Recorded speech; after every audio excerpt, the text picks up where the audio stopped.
Hi Chakits, I have been following you and watching your YouTube channel for years. I have decided to finally relocate to Las Vegas and want to start a new chapter in my life. I know you're the perfect realtor to help guide me to find my next dream home. I am looking for a modern kitchen, large backyard with a pool and a golf course community. My name is Chakits Krulsawat with Simply Vegas, a licensed real estate agent out here in Las Vegas, Nevada. I help buyers like this all the time, so if you're looking for a licensed professional, give us a call at 702-319-10. Is your credit score holding you back from purchasing a home? GC Credit Coaches is a repair company that's made easy. Their goal is to challenge and remove all negative errors that hurt your credit score. On average, GC clients see about 10.2 negative items removed over 4 months. Start improving your credit score today with a simple 2-minute online enrollment for a free consultation and a complete credit audit. GC Credit Coaches offers competitive monthly pricing, no contracts, no hidden fees, and the service stops once you are satisfied. GC Credit Coaches removes inquiries, collections, charge-off bankruptcies, and repossessions. Don't forget to visit gccreditcoaches.com.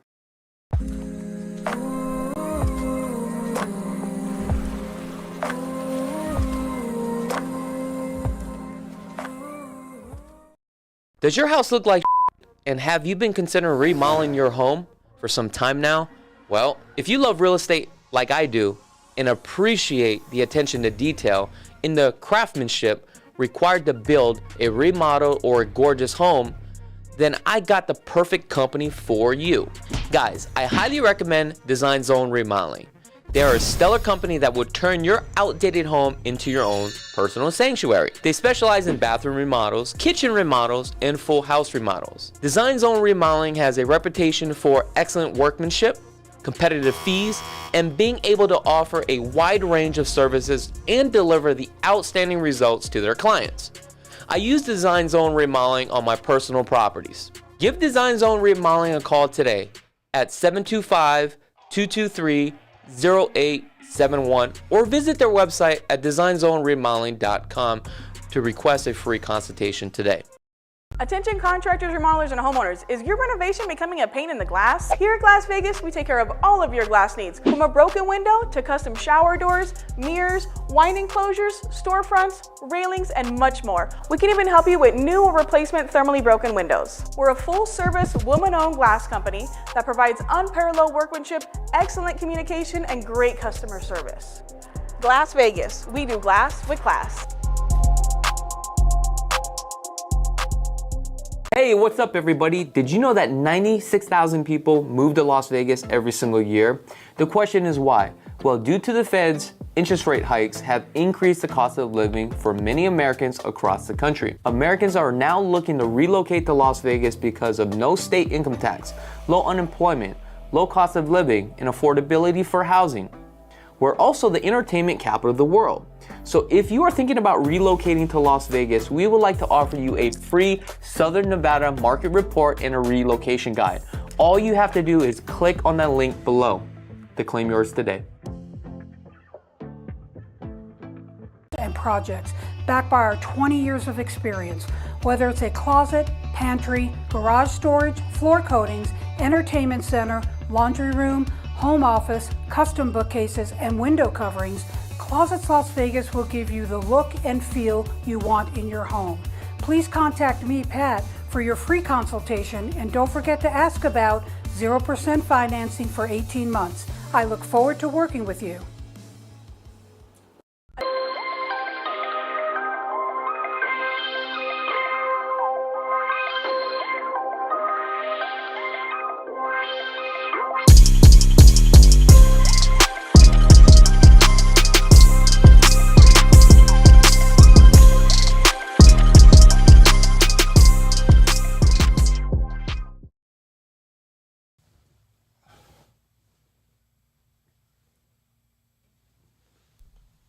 All right, we up, York?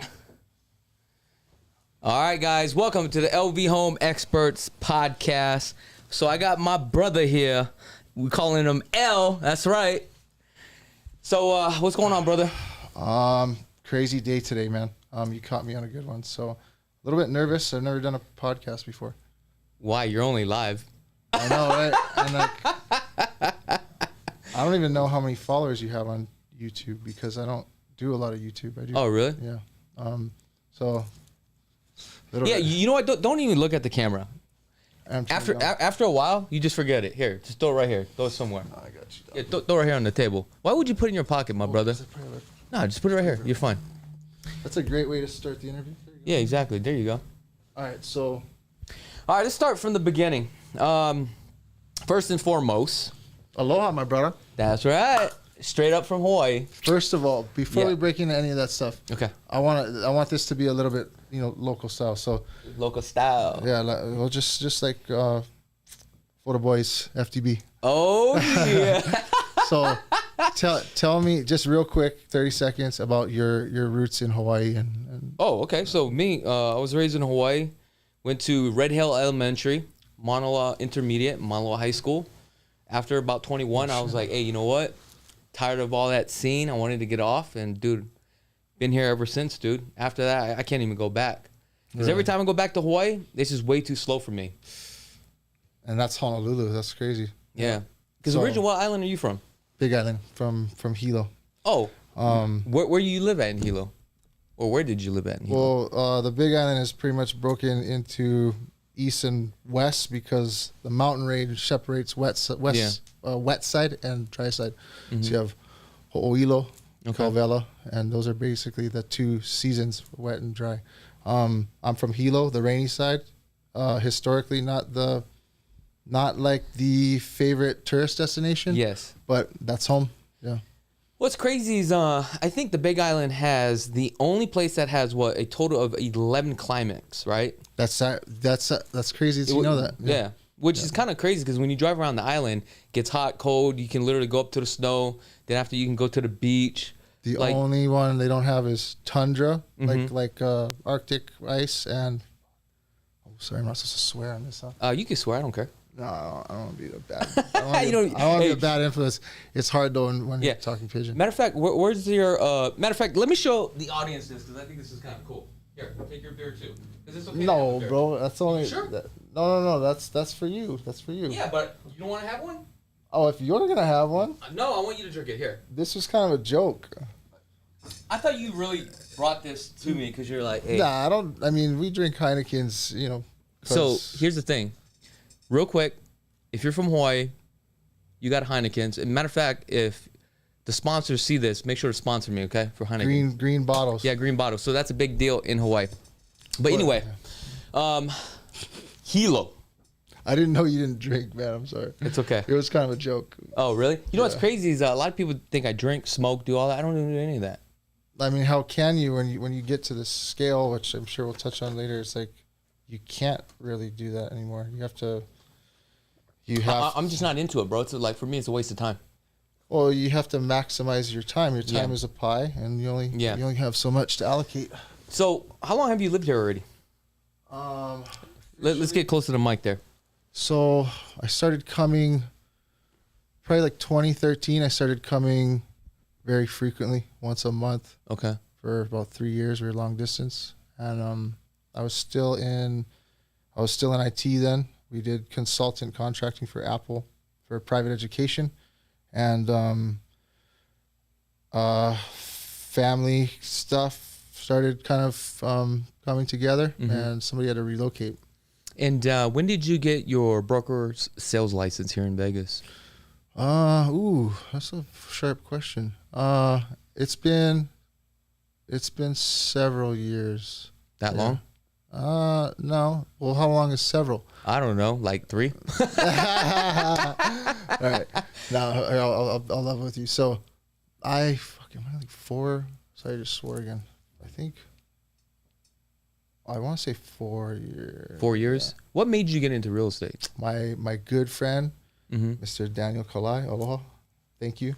I came here and I was actually a stay-at-home dad, and that's the hardest and most rewarding job in the world. But it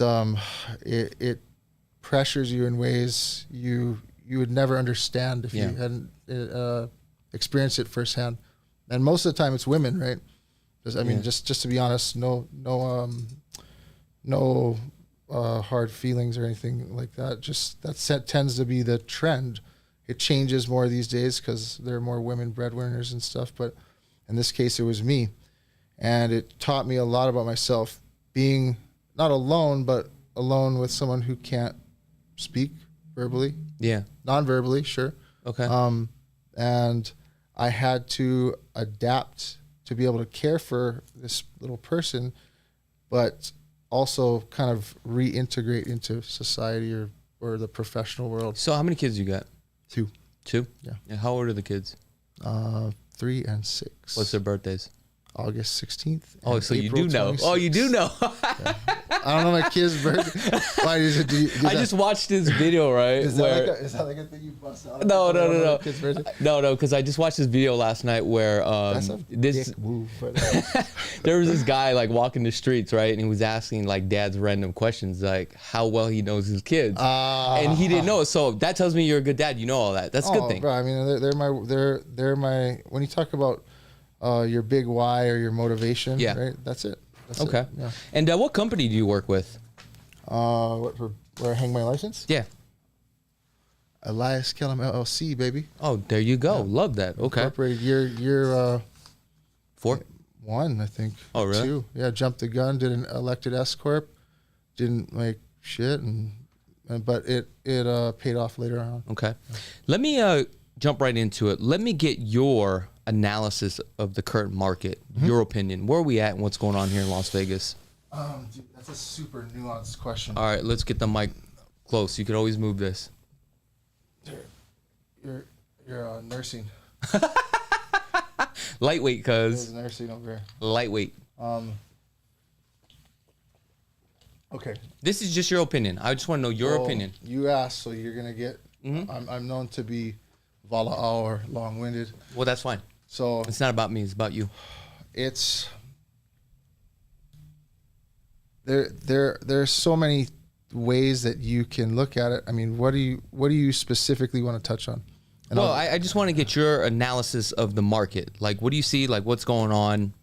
Is the market good for buyers? I mean, like, what are you seeing? I think the market is it's still unpredictable. I think it's still. I got into this at a time when it was more volatile than probably a long time in history, maybe since even the housing crisis. So you got into the business when the market was just booming, like you could literally throw a rock and hit a buyer? Just before that, it's tough, man. Until you're actually practicing, it doesn't really matter. Like you can do all the theoretical stuff in the world until you actually get your hands in the dirt. You know what I mean? I just gotta get the mic, bro. Until you move the mic. You know I what can't I mean? move it for you. Yeah, Don't be afraid of it. it up. There you go. Until you actually get your hands in a deal, then you're never really truly embracing it or grasping what it really is, right? You know that. I mean, just think back to when you got started, and I mean everything from the contract to the interpersonal communication with the buyer or the seller, right? Your confidence level, you know, all that stuff. They're all little components that have to be nurtured and kind of like a muscle, right? You go to the gym, you don't just train your traps. Yeah. I mean, some guys do. Like I do. See? No, I'm just kidding. No. So let's go back to this question. The market right now, where it stands. What's going on with the housing market? Are we moving? Things are going up on price? Like, what are you seeing? So, God bless. I've been fortunate enough to sell kind of in a higher price point. So I live in a bit of a bubble, right? Because, so I would say where I'm at, they've definitely improved. I think at lower price points, say closer to maybe FHA, it's even more competitive because there's no inventory. It's all supply and demand at the end of the day. And people, they kind of forget that.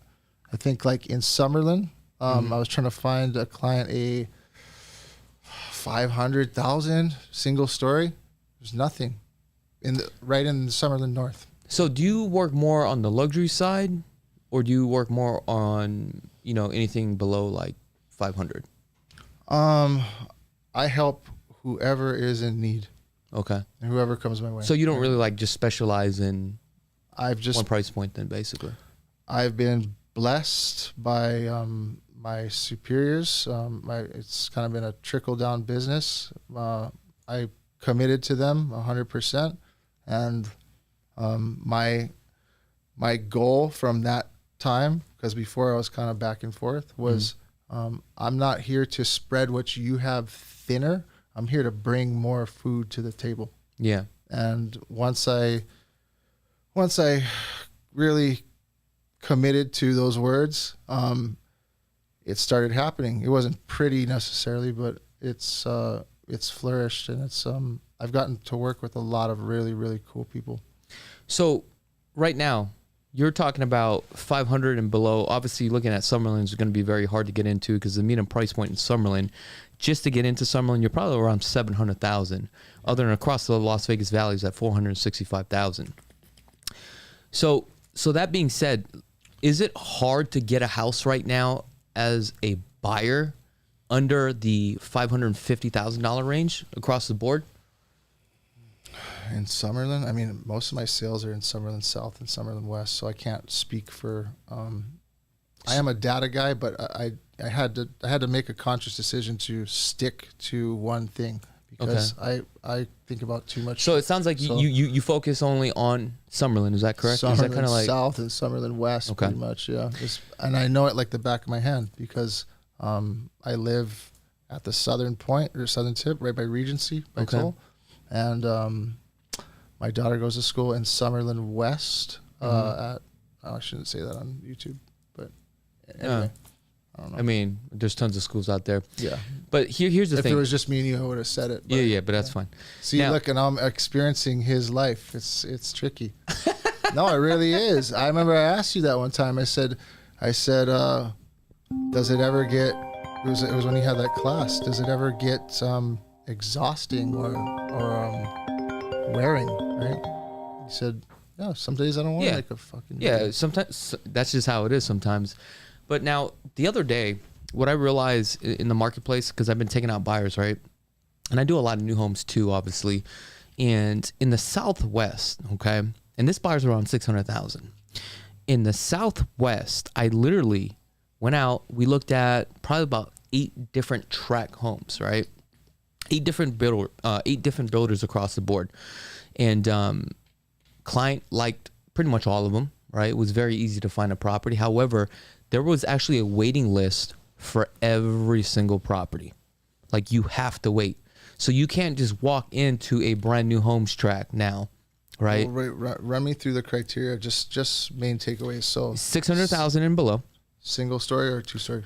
2-story, whatever's, roughly about 1,800 square feet. Went to 8 developers, right? I'm talking about KB, went to Poti, right? Okay. All this stuff. They didn't have any homes. And all 3 community associations, north, south, dude, and west? No, just everything on the Southwest. Okay. And this is the most fascinating thing. All these communities that we went to, none of them had any inventory. None. Quick delivery. Not even quick, nothing. No dirt lots either? They had dirt lots, but the builders have not released it for sale. So what happens is you create that supply and demand scenario. Next thing you know, I was asking a lot of these sales agents, okay, get me on the list, and how far am I down the list? Some was like, you're 26, some was like 30, some was 50. I couldn't believe it. Do you ever feel like you get special treatment? Yes. In a good way or a bad way because of your platform? No, I actually get really good leverage for my clients because what happens is you build that relationship, right? Right. Like if you're a sales agent at the office, right? Your number one goal is to make as many sales as possible, right? Right. For your company. Right. Does that make you look good? Yeah, sure. Right? Well, if they have everyone has quotas, right? They have to meet. Yeah. So if I keep bringing you the same deal, are you going to take care of me? Oh, 100%. Okay. I just wonder the caveat would maybe be like if they don't want too much video coverage or something like that. So no. So I asked. I was just. I'm to the point now where I have a relationship with the salespeople and also sales managers where I actually have some of the standing inventory lists. I actually know what the margins are. I'm not going to tell you which builder. I'm not going to disclose that, but I do have that, right? And I have builders where they'll contact me directly. Hey, We just opened a new sales office, right? New track. It's not released yet, but if you want to come out and do a collaboration, and we end up doing a collaboration together, right? Before it even comes out. So now that's starting to work, but it has taken me some time to build that relationship with these builders. At first they were like, hey, I don't want you to film. But now it's all through social media, you know what I mean? It's funny. I don't know how in the weeds you want to get with this. I feel like these pants are super tight. I'm just showing my bulge here. But, thanks, York. Show my bulger. Yeah. Thanks, York. Just make me look good. Put the Facetune on if you can. All right.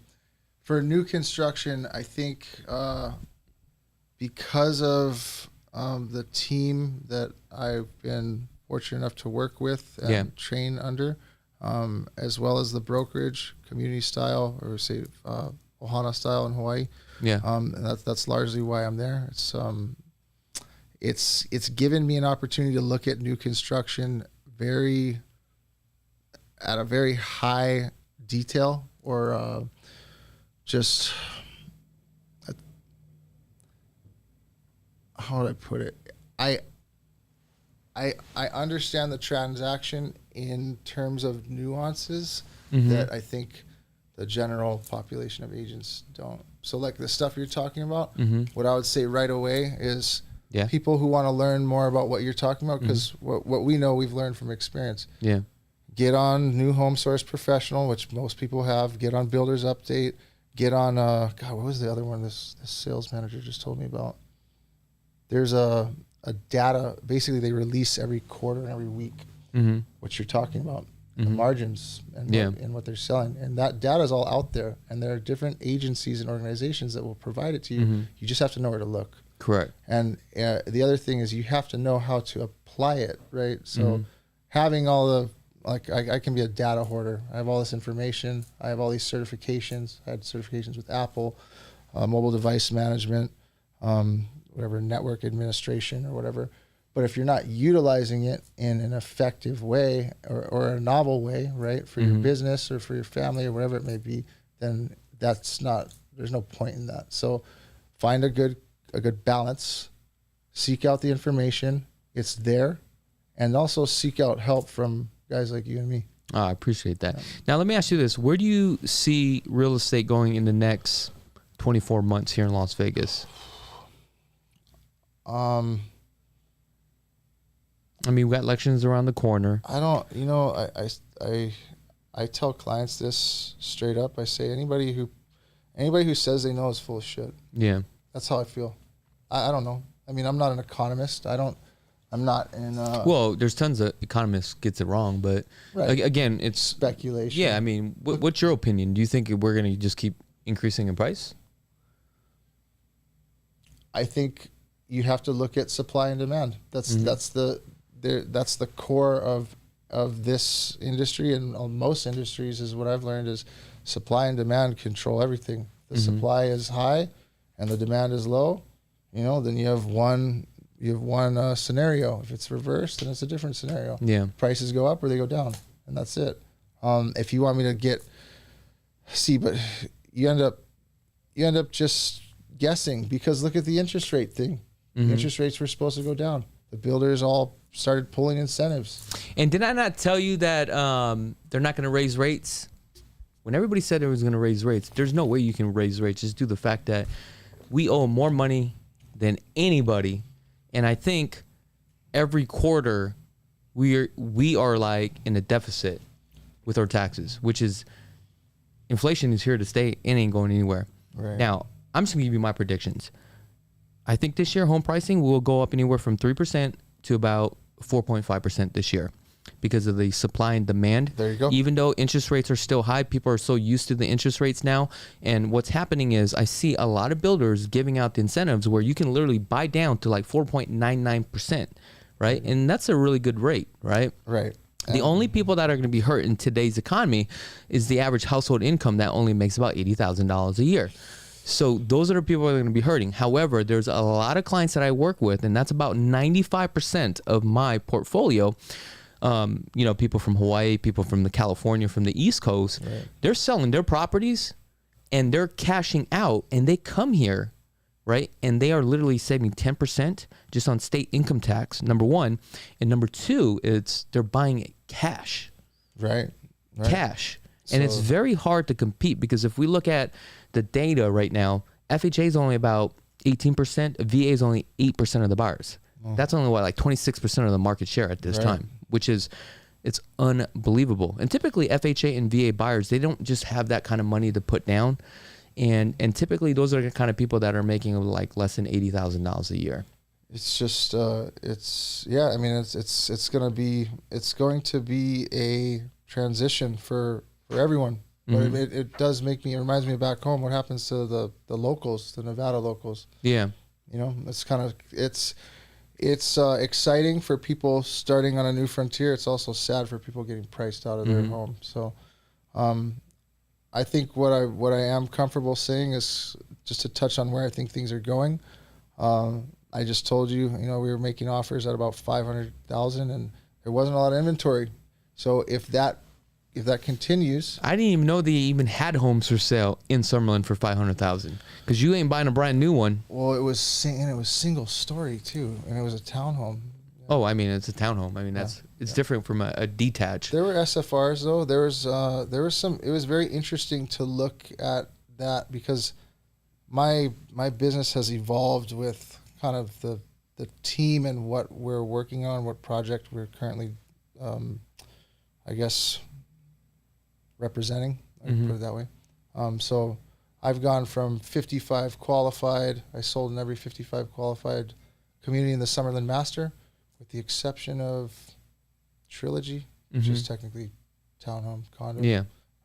So I learned that like the back of my hand. I had to, because that was the client base that I ultimately was posed with, or the challenge I had to take on. And what I thought initially, this is kind of not to go too far, but I didn't think I would be a good fit, 35 going on 55, right?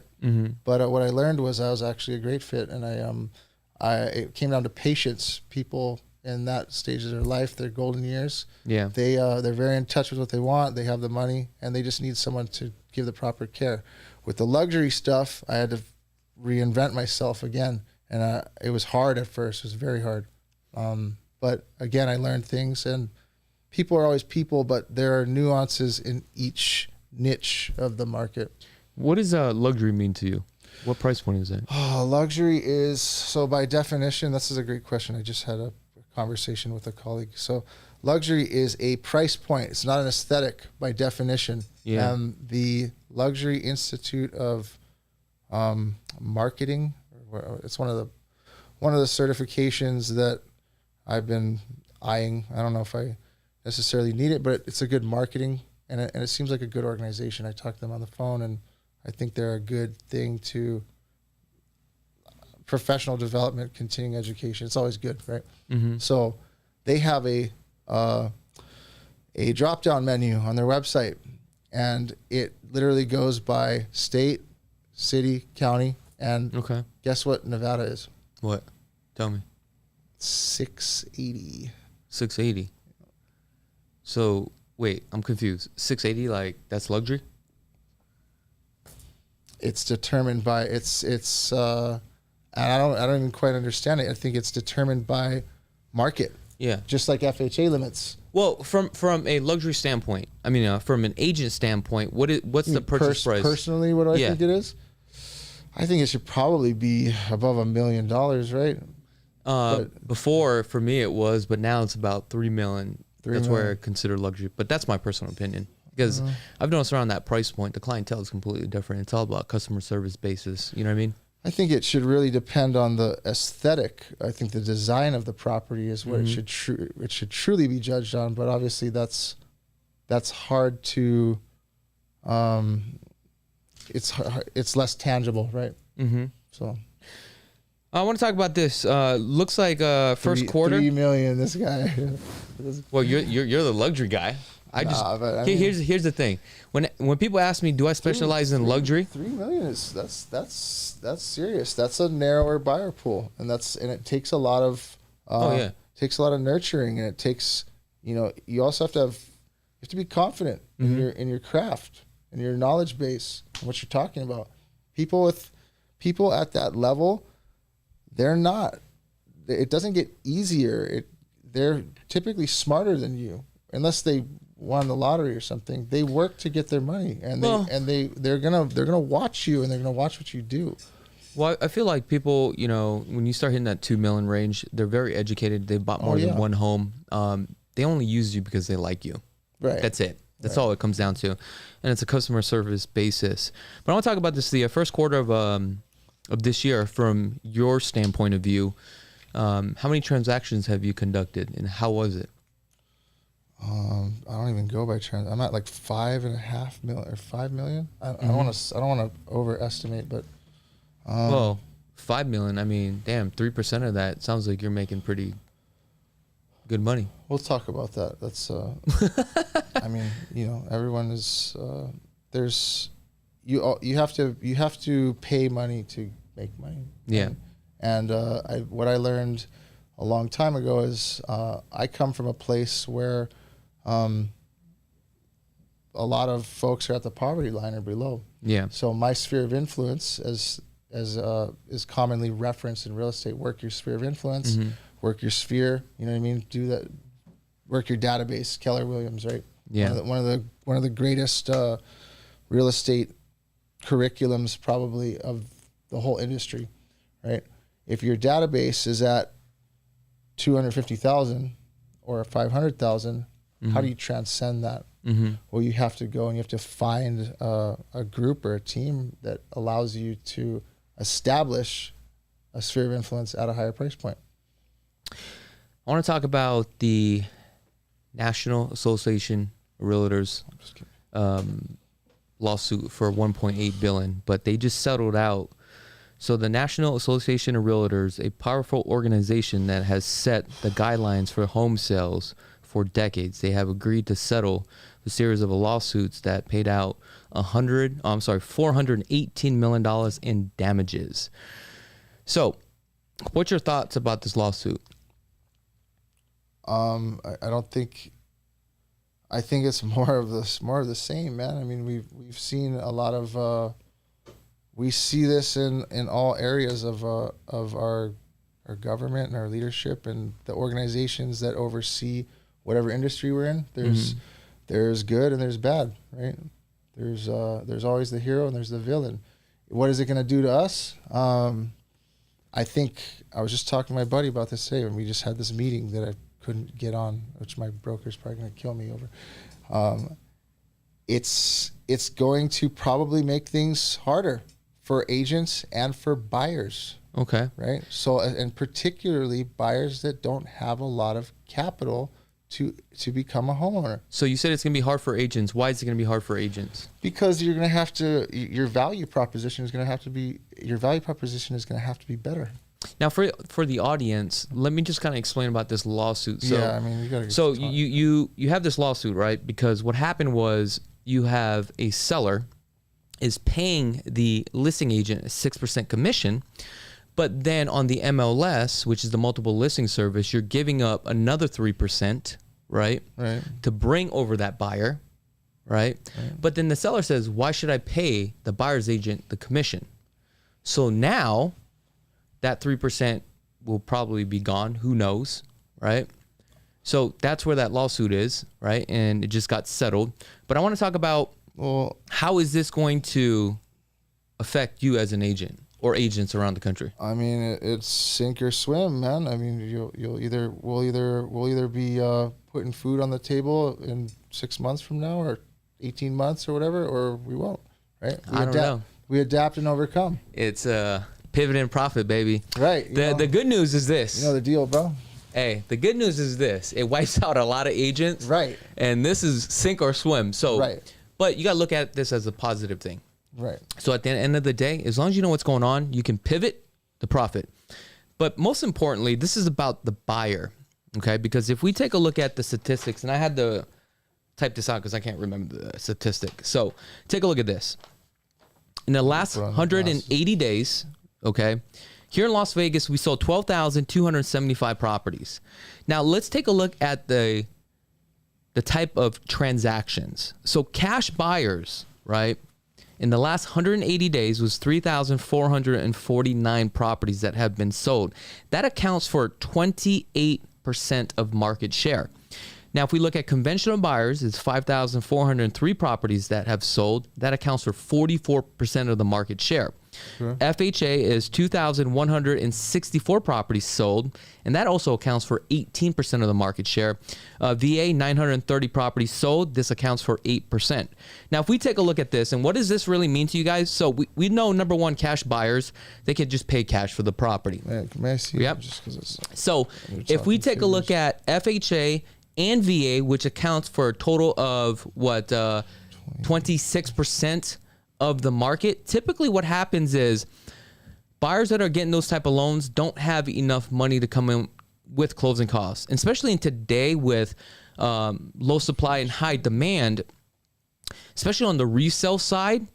A lot of these sellers are not paying for closing costs. It's a case-by-case basis. Like if you had a beautiful property in Summerlin, you're probably going to be paying for your own closing costs. So what this tells you is that with this new guideline that has going to take place, and I don't know when it's going to hit in the next couple of months, if you're a first-time home buyer and you barely have any money to scrape by for a down payment, and you got to ask for closing costs, number one, that's going to be hard. But then you as a buyer, you have no clue how a real estate transaction works and who are involved in the real estate transaction. Right. It's like, do you even know how to get a prelim title report? How do you know you're being represented? Right? So now you're going to have to hire a real estate agent, but that real estate agent's going to probably charge you some money, but that could also be negotiated as well. It could be 2%, 3%, 4%, but that's going to be on top of what you're going to have to pay. So that's going to hurt probably about 26 to 30% of the market here in Las Vegas. This is so funny that my friend and I were just talking about this. He's been licensed a long time, also from Hawaii. Sharp guy with finance and stuff. I'm more the tech guy. And we were just hashing this out, man. And I think what it's going to come down to is look at how the airlines have shifted, right? Yeah. There was a time where it was kind of a uniform level of service, right? Mm-hmm. Now you have this hodgepodge of a la carte, right? Yeah. So look at it this way. If buyers, if they want the cheapest route and they want to get it all a la carte out, then they can fly.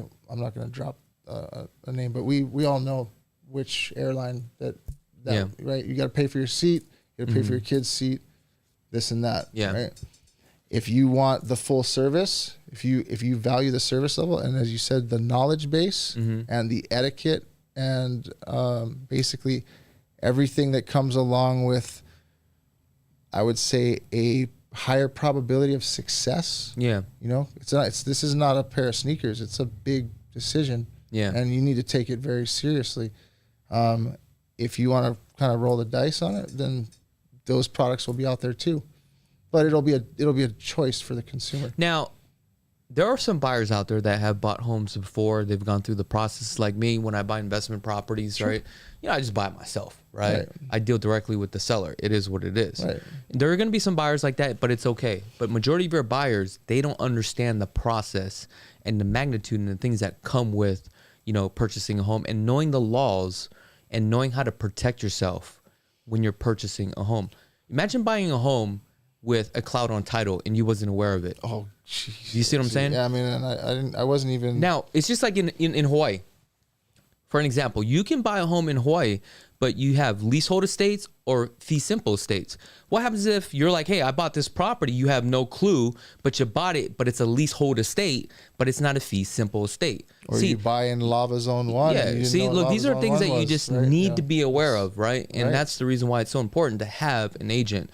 But then a lot of people, or speculation, that you can go on the cheap end and hire a regular agent, but then you can lose out on the end where it's going to cost you more money to pick up the pieces to the puzzle. Well, and I think that kind of touches back on what you mentioned earlier, where it may weed out some of the softer services out there. With all due respect, it's unfortunate that the industry it's not really a population of academics. It's kind of a population of just people who want to get rich fast. Yeah. I think that creates a lot of challenges, and it obviously creates, And those are the ones that need to get out of the business, because if you ain't, you know, doing this 24/7, you're bootstrapping, you have no clue what's going on, you got to get out of the business, dude. And when I say academic, I don't mean formal education. It could be school of hard knocks, experience, whatever gets you there, whatever creates your value proposition.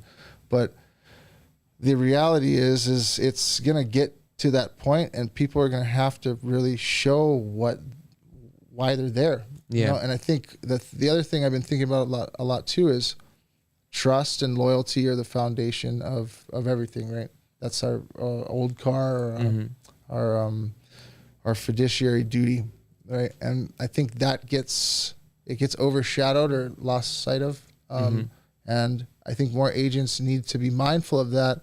Stop putting the dollar signs first and thinking about lining your pocket, and think about taking care of people and doing the right thing. And then maybe we wouldn't have so many problems in the industry. So where people are, you know, basically putting greed before fiduciary duty. yeah. So if you're an agent out there, I just want to share this with you. The way that the market is going to go, I can tell you right now, you're going to have to provide some sort of offer. Yeah. Right? And 100%. You must have a strong offer to the point is where that buyer wants to work with you. And also, if you're a buyer, you better make sure that the person that you're working with at this point, if you're going to pay the money, you better make sure they know exactly what is going on. If somebody's coming, and I don't even, that's what I don't understand is how are they going to structure that, say 10 grand. Who has just 10 grand laying around? Most people don't. Yeah. Most people don't have 10 grand to their name, right? So how are they going to work that? And I've talked to loan officers and advisors and stuff, and it's from what I've been told, it's not going to work that way. So they have to figure out something else. They can't just roll it into the loan. Yeah. I think basically what's going to happen is it's going to be like commercial deals, like when you submit an offer, right? So the first thing is probably going to happen for all the buyers out there. When this takes place, you're probably going to have to find an agent that is very good at what they do. Right. But you're probably going to have to sign a buyer broker's agreement. And this is where you're making a commitment and you're signing an agreement for a certain period of time with that agent and it's going to be based upon agreed commission, right? If you buy a home, they're entitled to this commission. But the agreement is where the agent is going to negotiate that commission directly with the seller. So what would happen is when you submit an offer, then you're going to submit an offer. And it's going to kind of be like an LOI, right? Letter of intent. And basically, when you write out your offer, seller agrees to pay 3% towards a buyer's agent commission. So I think that's probably what's going to happen. But then I'm sure what's also going to happen is the seller may agree to the terms with the exception of instead of 3% or 2%, we're only going to give you $5,000. Flat rate, yep. Yes. As builders, so that could also be tough as well. However, that being said, go ahead. Here's the caveat, though. It will all depend on supply and demand. Because if the supply is high, right, and there's all this inventory, and there's no one to buy, then there's going to be in their favor, right? If it's the other way around and it's scarce and there's nothing to eat and everyone's clawing to try and get a house, then it'll be in their favor, right? Yeah. So that's it, and that's why there's no straight answer. It depends on supply and demand, always, 100%. And this is what I think is going to happen. So for new home sales, I think they will always pay a commission to the agents, but I think those commissions will drop. But also what's going to happen is the way that things are going to go, you're going to see new home sales are going to skyrocket. A lot of people are going to start to go towards new home sales. I guarantee it. Because on the resale, especially in today's market with the supply and demand, it's very tough to negotiate a deal. New home sales are, there are advantages and disadvantages. When you buy a new home, you don't get window treatments, you don't get a finished backyard, you typically don't get a refrigerator unless you're buying a model home. I know you kind of wanted to touch on this. I don't know if now is the right time, but anytime's the right time. It's always the right time. So in residential real estate, this is how I typically present. There are two pathways, right? There are new construction homes, and then there are existing home resales. And I like to say existing homes because resales sounds kind of like dirty. kind of Yeah, you about to resale, man. That don't count. You about to resale. See, and it already popped in your head. You're Psychologically. like dirty. Yeah, It's a dirty home. It's used or already. something, which is not the case. There are advantages to each.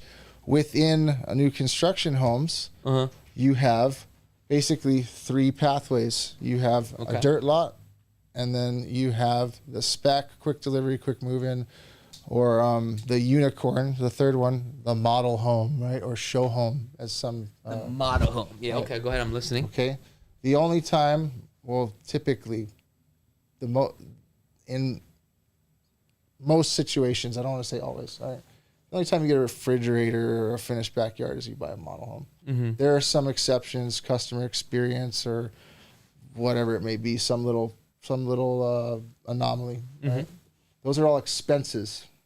So most folks who are buying a home, they're not buying it with all this extra cash laying around. So they need something that's turnkey. That's the advantage of of a existing home, right? The existing home comes with caveats too: aging systems, aging appliances, structural, roof, all of which can be mitigated by a good home warranty and a good home inspection. But total trade-off, no right or wrong answer. Yeah. The new construction homes too, I think they're subject to what's the supply and demand, the market, how fast are they building, what's the quality assurance, right? QA, because I know my home was built in 2006 and it's got some. So you bought a resale home? She bought. That was part of why I moved here. She got it for very little, nothing. Yeah. Did you hear what I said? Oh, resale. Was it a resale home? I bought a dirty. You resale. bought a dirty home. I bought a dirty resale. Oh God. I gotta go home and shower now. I know. I gotta go. Yeah, rinse off. Mine's even worse. I bought a bank-owned property. This shit was a disaster. Oh God. Oh, you. It was tainted. You're sick. I know it's tainted. Sicko. Yeah. It's always a trade-off, and it ultimately comes down to the client, right? Your home search should consist of 3 things: your wants, your needs, and your commitments. Yeah. That determines what your home search consists of. Yeah. That's usually what I tell people.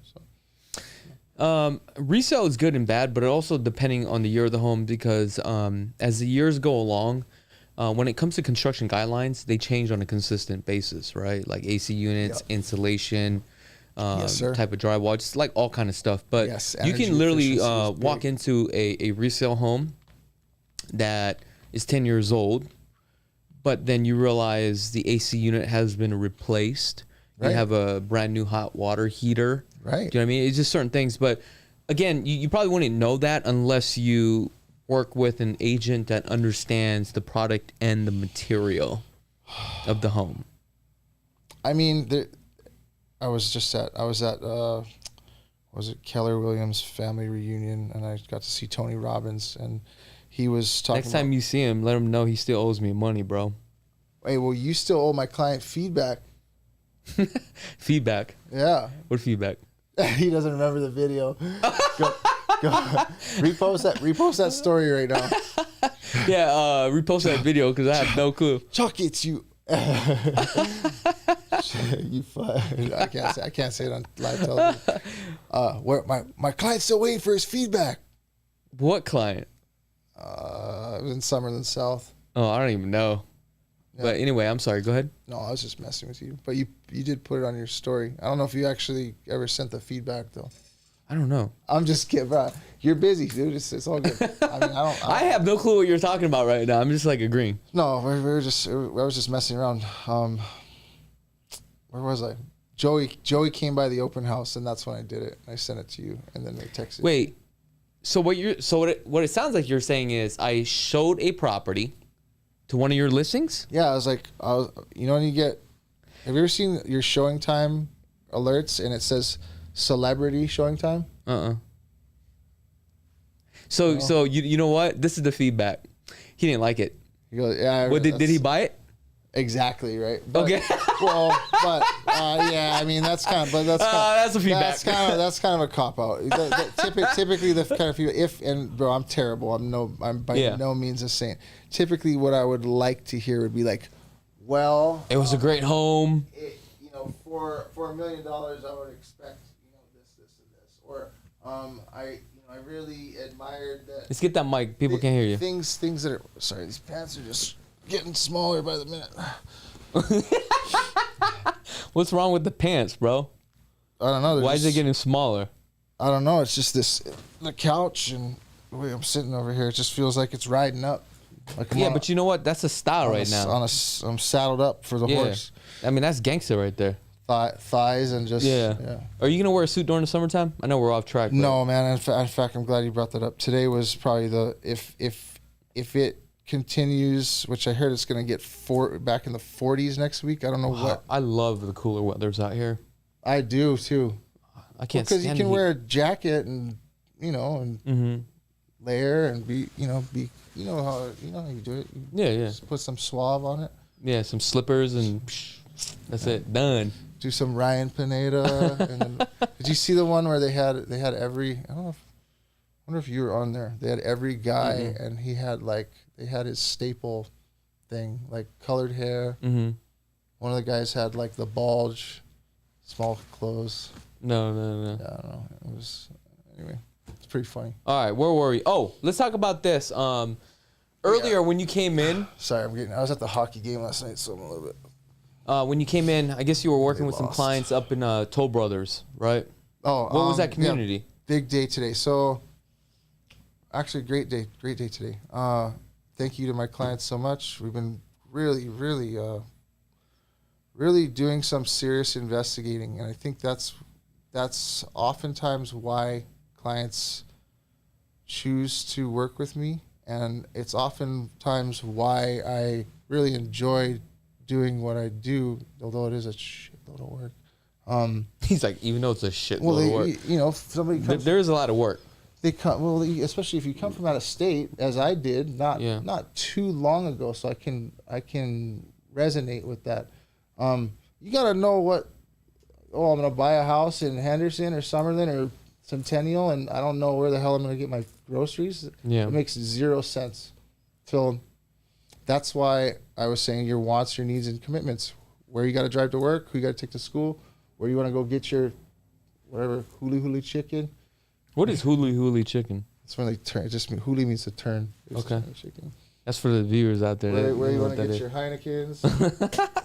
What's funny is I almost brought the 0% ones for you too. Oh really? I almost bought them. I had a feeling. See, I probably would have drank that if it was 0 calories, but I'm watching my figure.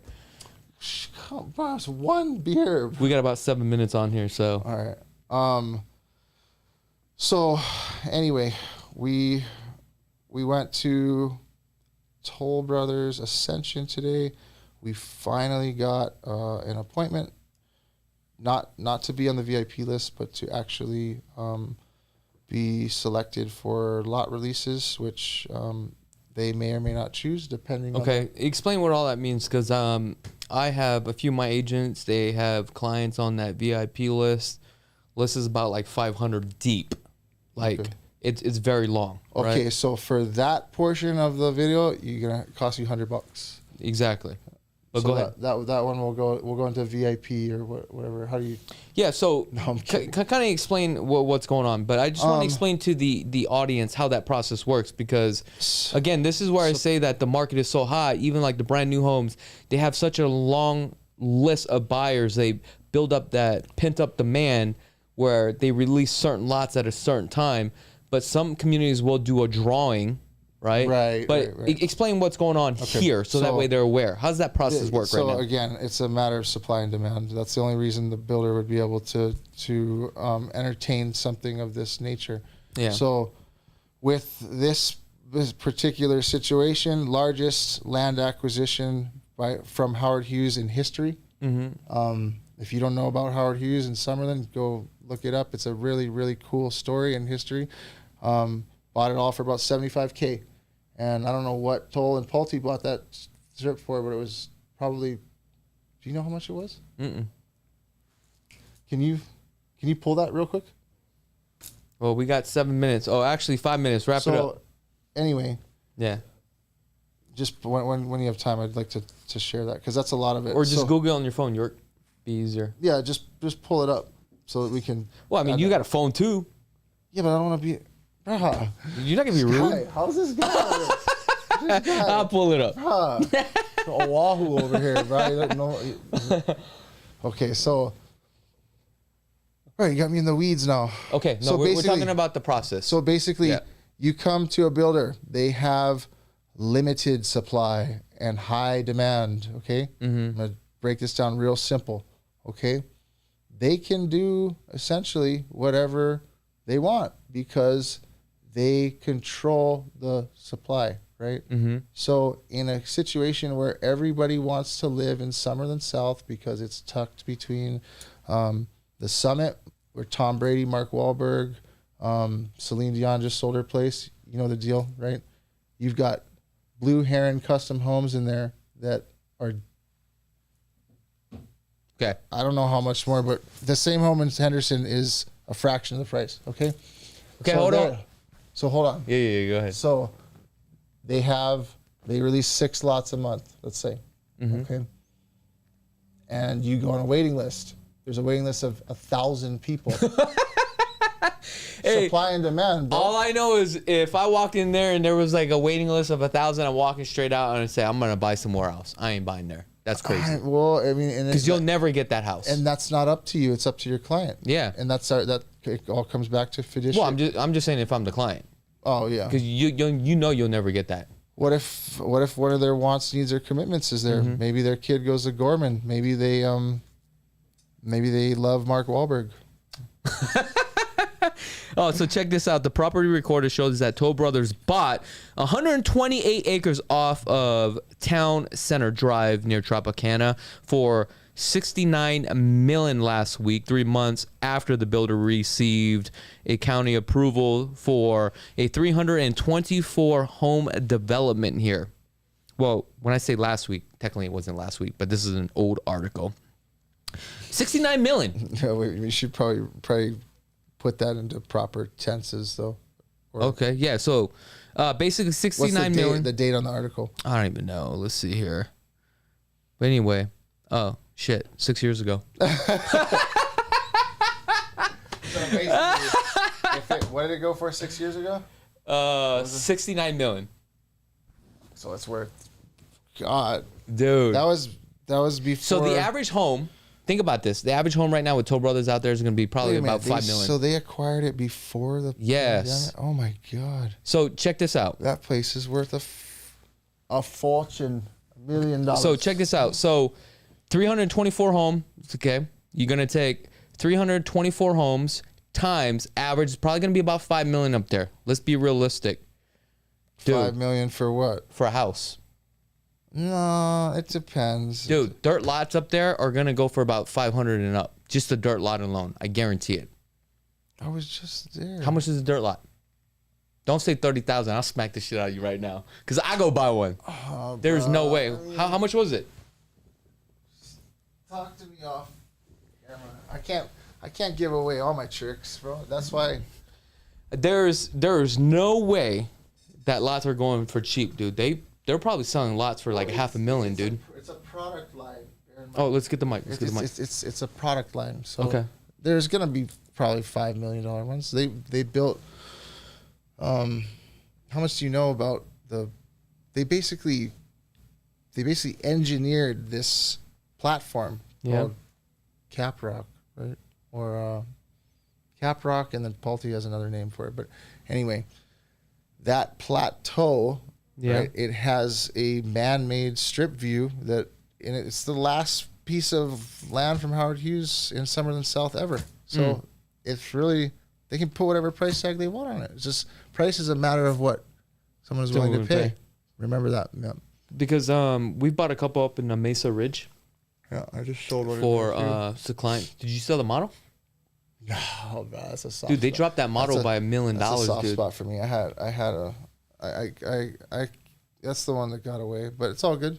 It's the best. Who was the client? What do you mean? You said it got away from you. Who's the client? Oh, it's. I mean, I can't talk about that stuff. But I'm just saying. I was gonna say, just give me the number. I'll close the deal for you. Just kidding. It wasn't. Let's get the mic on you, man. You should know by now that it wasn't a matter of. That wasn't the issue. Yeah. Yeah. But Well, it's all good. that's the problem when you deal with these luxury buyers. Okay. And I'd be the same way. If I'm spending $3 million, I'm gonna make sure I have everything I want. And you should. You know what I'm saying? It's a lot harder versus dealing with an entry level buyer because they just want to get a home. They're appreciative. You know what I'm saying? But it's a lot easier. You mean? Yeah. Well, yeah. And as a buyer, you're so thankful that you can even get a home, right? Because that's the American dream. But once you scale in your life and you've already bought multiple homes and you're making great money, at that point you're gonna want to kind of be picky. Well, and I think, yeah, man. I mean, think about that a lot. You know, it's like I'm just so grateful to be blessed to have any clients. You know what I mean? Or people. Well, you're grateful to make a living doing what you're doing, right? And I try to hone in on that exactly. I'm grateful to work, to go to work, and to provide. That's it. Yeah. It's that simple. Whether I get to be luxury costume or clown costume or Batman costume, it's just a costume. It is. Yeah, You know no, what I mean? you're Like, absolutely right, dude. In Hawaii, I'd be in a tank top and surf shorts and rubber slippers. You know what I mean? So I would say the suit with rubber slippers. That'd be sick. I tried to think of something. I got so bombarded with things to do, I couldn't do something funny. But next time, Okay. I was gonna bring chili pepper water too for shots. Here's the thing. I would have just took the chili pepper water home. Well, I was gonna make you drink it with your Heineken. Oh. Zero. Or Zero I guess calories. Next time I'll have to bring Zima or what is that? Something. Yeah. Or what is that? Now, I'm gonna finish up the show, but most importantly, if somebody wants to buy a home, what is the best way to get a hold of you? I just kind of revamped my website. So kellumrealestate.com. That's pretty easy. KELLUM realestate.com. Or actually, I just got a new phone number. Oh, you got a brand new number? Just for this show. Oh, okay. Sorry, What's the number? This show made me really nervous. I'm not normally this nervous. So weird. Really? Mm-hmm. I mean, you seem fine. I don't know. I'm nervous right now. I'm nervous. I'm nervous. No, what's your new number, man? Let's give it out. Let's give you some love here. I don't know if it's active yet though. So What's your old number? Well, you can hit me up anytime on my 808. Okay. Hit me up. No, if you need to get a hold of me, 808-936-3119. Same number my mom calls me on, and I've had it since about high school. So. And why don't you just save that number? Use the same number. Why do you have a different number? Because I got another one. For what? 808-808. I think I have had the same number for the past like 20 years. I have a 702 as well. It's kind of weird. Being from Hawaii, you don't want to give up your 808 number, but I think for sales and marketing, what do you think? No. Having a 702? No. It doesn't matter? I think it doesn't matter. Some older demographic think it's an 800 number, is what I found out too. I don't know. Once you build a relationship with you, they should be saving their number in their phone anyway. Yeah. Anyway. But anyway, Instagram. Yeah. What is it now? At your broker agent. Yeah. At your broker agent. Yeah. At your broker agent. I may change that too, but you'll be able to find me. If you want me, you'll be able to find me. There you go. Yeah. York, we're about to play the commercial. So if you guys haven't had a chance to subscribe to the channel, go ahead and click that subscribe button. Comments below. Let me know what your thoughts are about this podcast. Until next week, other than that, see you next time. Peace. Actually, do me a favor before we go. One last thing. Do me a favor. Go to Instagram or your web address or whatever you use, kellumrealestate.com or at your broker agent, and just send me a little message about something I can help you with. And it can be anything. Nothing is too trivial. That's really what I'm here to do. Is I just want to help people out with their goals and their dreams. That's about it. It has nothing to do with real estate or money. It's just trying to give back and pay it forward. And as we say in Hawaii, malama pono, take care of what's right. So we'll see. Hey, what's up everybody? Did you know that 96,000 people move to Las Vegas every single year? The question is why? Well, due to the Fed's interest rate hikes have increased the cost of living for many Americans across the country. Americans are now looking to relocate to Las Vegas because of no state income tax, low unemployment, low cost of living, and affordability for housing. We're also the entertainment capital of the world. So if you are thinking about relocating to Las Vegas, we would like to offer you a free Southern Nevada market report and a relocation guide. All you have to do is click on that link below to claim yours today.